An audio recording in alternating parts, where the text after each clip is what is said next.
Hi everybody, welcome to Aimee Nolte Music. I'm leaving plenty of space over on the side today because I'm going to show you a video all the way throughout this video. I had the chance this weekend to go up to Bismarck, North Dakota to the University of UMary Jazz Festival as a guest artist and clinician.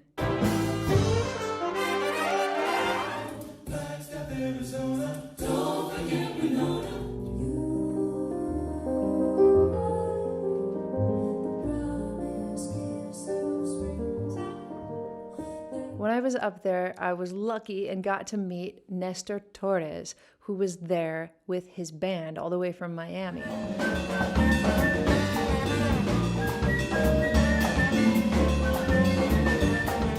And Nestor thought that we knew each other when we met. He said, "Do I know you from somewhere?" And I said, "I don't think so. I don't think we've met yet." And anyway, it turns out he's been watching my YouTube channel for years. And so he asked me if I would join his band for a tune at the concert the next night. And of course, I said I would be honored to do that. But in all the hustle and bustle over the next day and a half and the festival that was going on and all the adjudicating and being clinicians and all the things that we had to do, we never got a chance to rehearse, and we hardly got a chance to talk about it. Nestor knew that I had recorded So in Love on my last album, Looking for the Answers, and he said, maybe we could do something with So in Love. And so I said, let me check it out and I'll let you know. So I went back to my hotel that night and I listened to his amazing recording of So in Love. If you're not familiar with Nestor Torres, he's a Grammy-nominated Latin jazz artist out of Miami. He's a flute player and he's got a phenomenal band, and you should really listen to him. The recording was beautiful, and when I listened to it, I got this idea right away that I could listen to him play the first two notes, and then I could sing those two notes, and then he could play the next, and then I could sing it back to him. So he would go, doo-doo, and I would go, strange dear, and he would boo-doo-doo on his flute, and but true dear, like that, echo each other. And I listened to the whole thing, and I kind of just sang it like I might if I were at a concert with him while I was brushing my teeth and stuff, and I knew I could do it. So the next morning, he and I bumped into each other at breakfast, and I said, Nestor, we can totally do So in Love. All you have to do is just play everything like you play it in the recording, and I'm going to be able to add something, and it'll be easy and fine. And I said, so you're going to play doo-doo, and then I'll go strange dear, and he goes, yes, like he got it right away. So that was it. He had to run, and I never saw him again until he was on stage that night, and he said, would Aimee Nolte please join me on the stage? I got back to the hotel that night and decided to look up and see if the live stream was up yet, because the college professionally shot and got great audio and edited like everything in real time. And so it was crazy. I got back to the hotel and it was already there to be seen in all its like perfection. It was really kudos to the University of UMary AV program. They're doing a great job. But anyway, I listened back to it, and the only thing I could think of while I was watching myself back was, oh gosh, I remember exactly what was going through my mind right then. Oh, it came off okay. Oh, this is when I was thinking about that. Anyway, I realized that I had so many thoughts going through my head on the stage during that performance and I made several mistakes. There were things that I wish I would have done differently, things that I chose in the moment that were okay, things that I totally forgot the lyric. And I just thought maybe I should make a video about what happened up there on that stage. So I'd like us to watch the performance together, and every now and then I'll stop and tell you exactly what I was thinking. First off, it's a really, really, really slow tempo.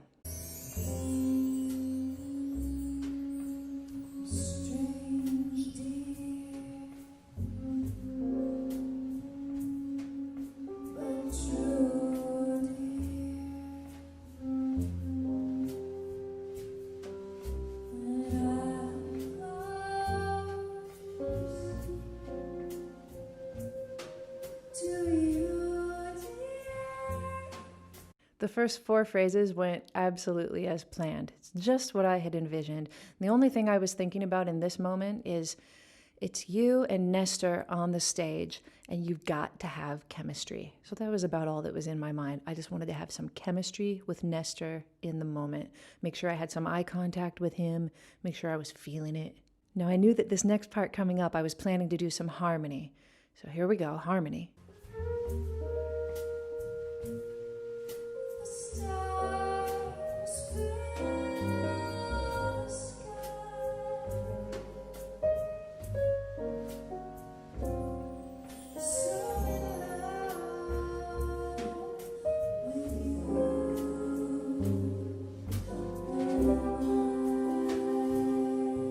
Now, Nestor, at this part, you saw him nod to me. So in the moment, I knew that he wanted me to sing this phrase with him and not after him. He's a really good communicator. I could see it in his eyes. I knew exactly what he meant. I'm sure you felt it too, just watching it. But I wasn't planning on it. I was planning on letting him play it, and then I was going to sing it after. But in the moment, he said, do it at the same time as me, so I had to come up with a quick harmony.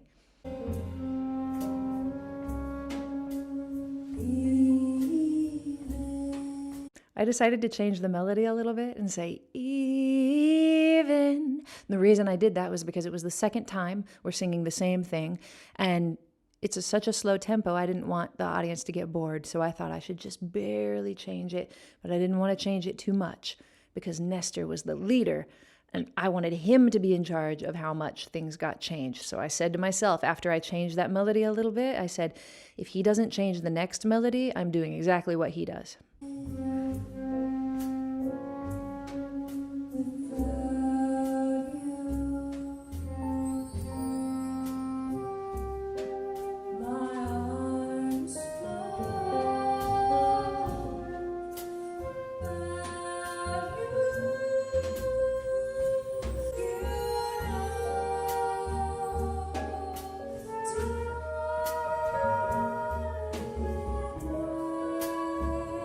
I don't know if you noticed it, but Nestor did this thing where he held his flute out and then he kind of slid down with it. I knew he was going to slide that note just right there. He's a really good leader.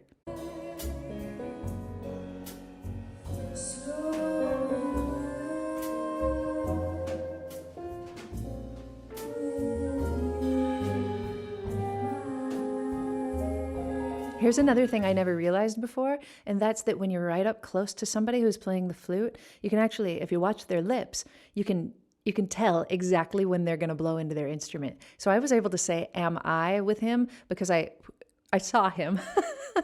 So that was pretty cool. I learned that in the moment. Now here's what I didn't bank on.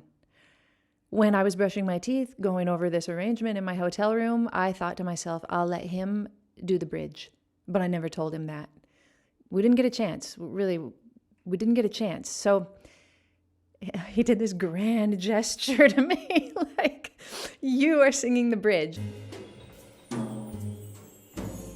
And the reason I had not wanted to sing the bridge was because usually I sing this song when I recorded it in A minor, and we're in F minor. That's a huge, huge difference.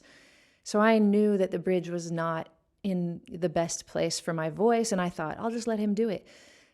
But he asked me to do the bridge with that gesture, and I couldn't do anything but sing the bridge right then.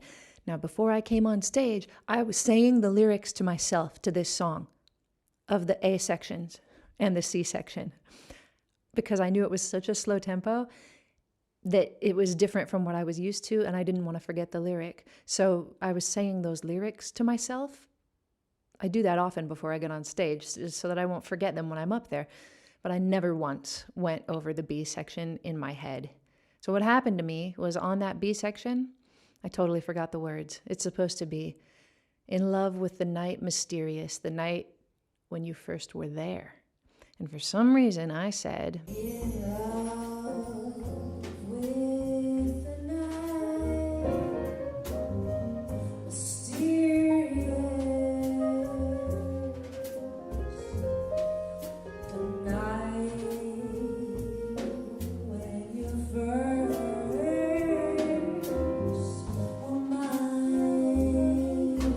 not only did I say the wrong words, but I also had to change the melody so that I didn't have to sing "The night when you first were mine," because we're there, supposed to be, which is super low. And we're building momentum at this point, so I knew my voice I had to rise, you know, in not only in energy, but in notes. So that's why I changed the melody.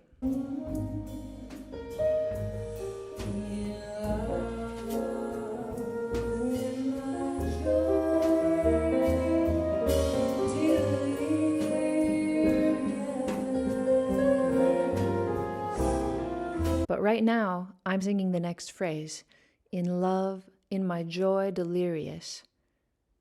When I knew that you could care, that's the lyric. But I knew that I had just sung the wrong lyric.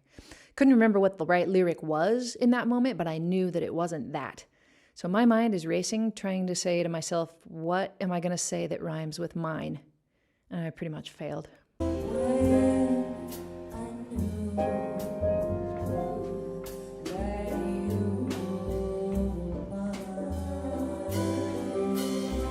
But, you know, I turned and looked at him, tried to get that chemistry back so that anyone who might have been listening, who knew the lyric, would forget that I said it wrong. I think that, you know, maybe there were 1 or 2 people in the whole audience that knew what happened right then.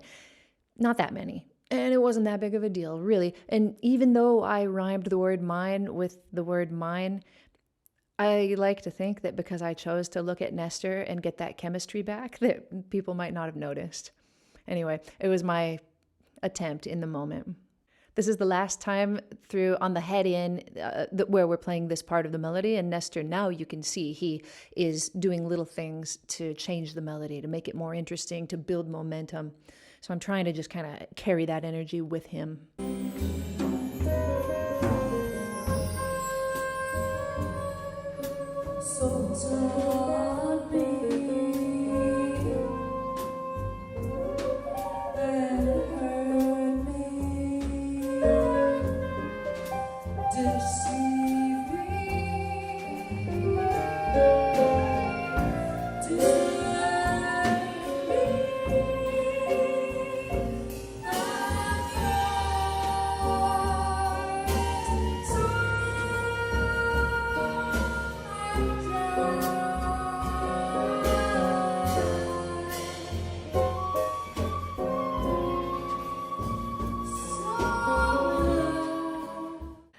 You guys know me. I'm not much for drama usually, or big grand moments, but this was one. So thinking back right now, I don't know how I had drama in that moment because I'm not really good at drama. But there was something about standing next to this master who, like I said, is such a great leader. And whatever he did, I was just mirroring him. And it wasn't hard. I just felt it and did it. So that was really cool. Now it's the piano player's turn to take a solo, and I didn't get the chance to tell Nestor that I didn't want to take a solo, that I thought the piano player should take one, and the first A, and then Nestor should probably take the second A, and then we'd come back in and do the bridge out together. That's what I hoped would happen. But also, I had these 16 bars, very slow 16 bars, to try to think of what are the lyrics in the bridge that I missed so that I can get them right next time. But as I started to try to think of what they might be, I realized that at such a slow tempo, with this guy taking a piano solo, that I might not be able to keep track of the form if I am trying to think of lyrics to the bridge. So I had to keep my focus just on what he was doing. And then after 8 bars, Nestor looked at me and asked me if I wanted to take the second solo. And you can see I just a little shake my head. No, I do not. It was a slow tempo. It'd be really hard to take a scat solo on that slow tempo. I'd like to have a crack at it, but only with a rehearsal. The thing that I could do while I listened to him take his solo was I did remember that I had said the word mine the first time, and for some reason a rhyme for mine didn't come to me, but I did think of something a little different to say the second time in the bridge, even though they weren't the correct words.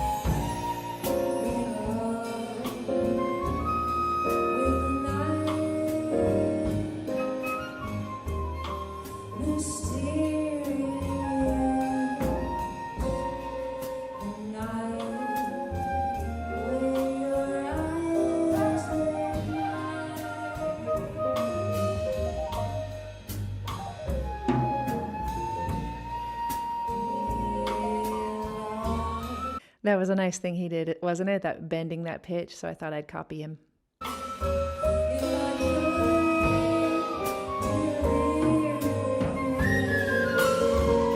Now he's totally building, and I knew that I couldn't just go, when I knew, down low. This is another instance where he's building, and I knew that my note needed to go high. So in the moment, I had to think of something high and powerful.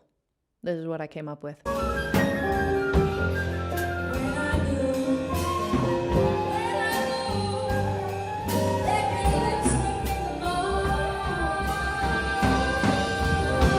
I don't like the first when I knew. When I knew, whatever I did, but when I knew, I kind of wish that I would have just jumped right to that, the high when I knew, but I didn't. But it's okay. I think I had the energy. I'm proud of Aimee right there, especially because, like I said, drama is not my strong suit.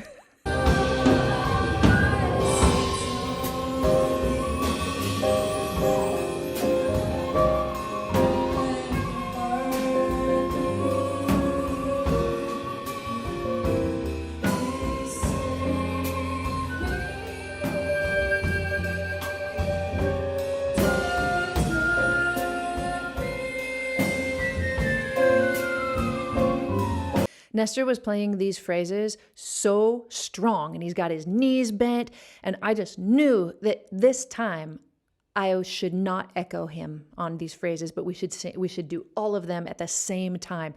And I'm glad that he directed me to do that because it was really powerful. Also, I'm glad that I had a breath mint before I went on stage because we were right up in each other's faces. Pro tip.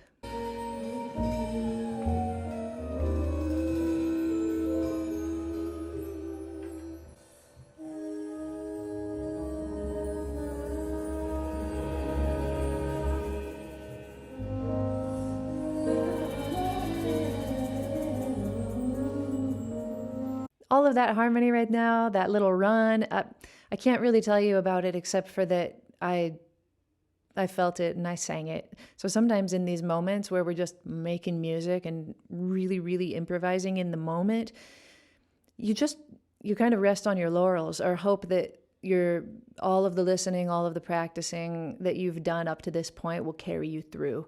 And that's all I can really say about this part. At this point, I didn't remember how he ends it on the recording, didn't remember what ends up happening. So I kind of had to listen to every new chord that happened, orient myself, do a little bit of whatever felt natural in the moment over that sound, listen to the next one, orient myself. I had no idea what chord we were going to end on. So you can see that I'm holding a note and I just slide it down, and when I heard the band settle on a chord, I settled on a note. I think it was the second. Turned out fine.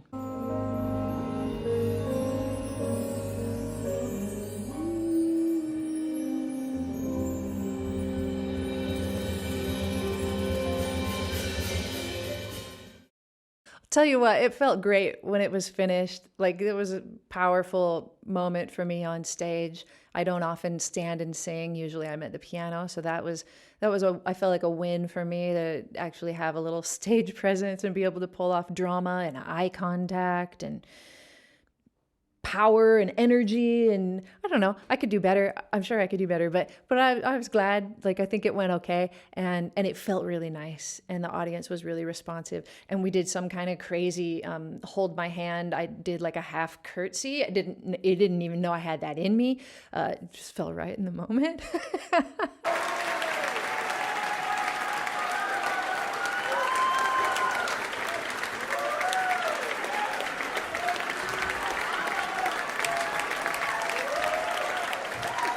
Extra bow and everything. I don't know.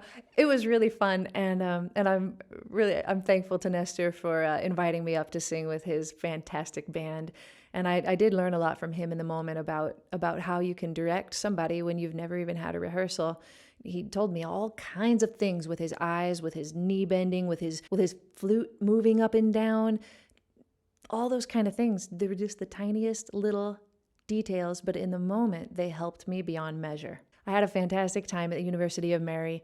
Thanks to everybody who brought me there and to everybody that came out to the show and bought CDs and everything. If you'd like to have me at your jazz festival, kids, tell your professors. I love to do that. It's one of my favorite things.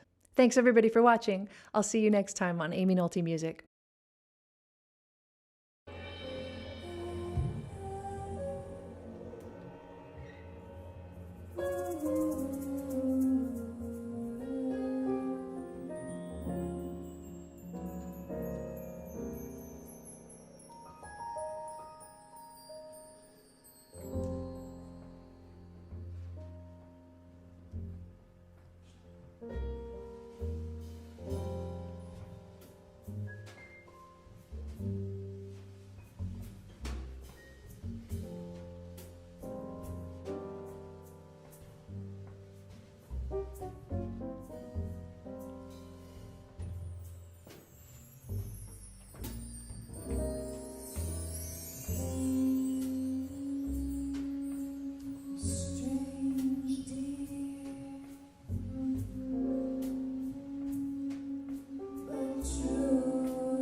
Deceive me.